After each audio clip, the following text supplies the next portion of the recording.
Hi there, welcome to GrainTV. I'm Kevin McNew. It's Wednesday, April 27th. A mixed day in grains. We started out fairly weak but managed to cover some of those losses. Let's take a look at the Grain Edge trading platform and see where we closed. In Chicago, corn was down 1.5 cents a bushel. Beans was up 1.25 after being down as much as almost 10 cents a bushel. And wheat in Chicago was off 5.5. Let's start first with the Fed. News from the Fed and their open market committee report. Basically, not surprising, they did not change interest rates. They did change a little bit of their language in their direction for moving forward. In particular, they removed the statement where they said they were concerned about the global economic and financial developments in the world economy and what kind of risks those would pose. So they removed that language, and it really just sort of looks like we're going to continue with slower growth and lower rates for longer throughout 2016. And in particular, we wouldn't expect any sort of major changes to interest rates in 2016, and the markets themselves didn't really change their predictions for rate increases. So overall, that sort of may have put at least a temporary bottom on the US dollar, which has been falling quite precipitously here of late. So we'll see if tomorrow brings some positive response from the US dollar. In more agricultural centric news, this morning we had a flash sale announced by USDA.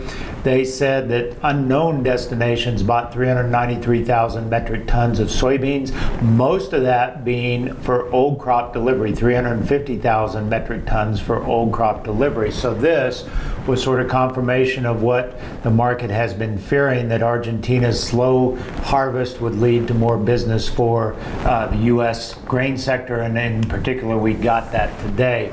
Now, the news of this didn't really send the markets sharply higher, because we've been sharply higher for the better part of this week, and so actually we traded lower and actually got down into that 10-10 range on July beans, but we quickly recovered from that. If we look at a 4-hour bar chart on July beans, this is pretty long-term 4-hour bars here, but what we can see is pretty much a solid uptrend. The only sort of noticeable period of selling, about a day and a half, starting late Thursday night into Friday morning and continuing into Friday.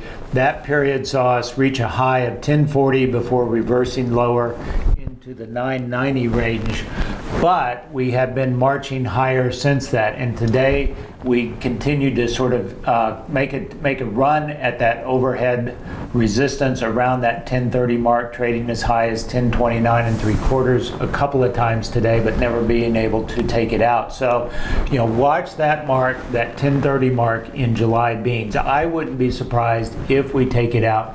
Getting confirmation of that kind of big sale at this late juncture of the season, I think is going to keep this bull market sort of in check. And so if we can take out 1030, then the next mark will be that 1044 area where we made the high in July beans. If you have questions about trading or want to learn more about how GrainHedge can help you, by all means visit us online at grainhedge.com and take a demo of our trading platform and get signed up for our regular emails that go out every morning to alert our clients about market conditions.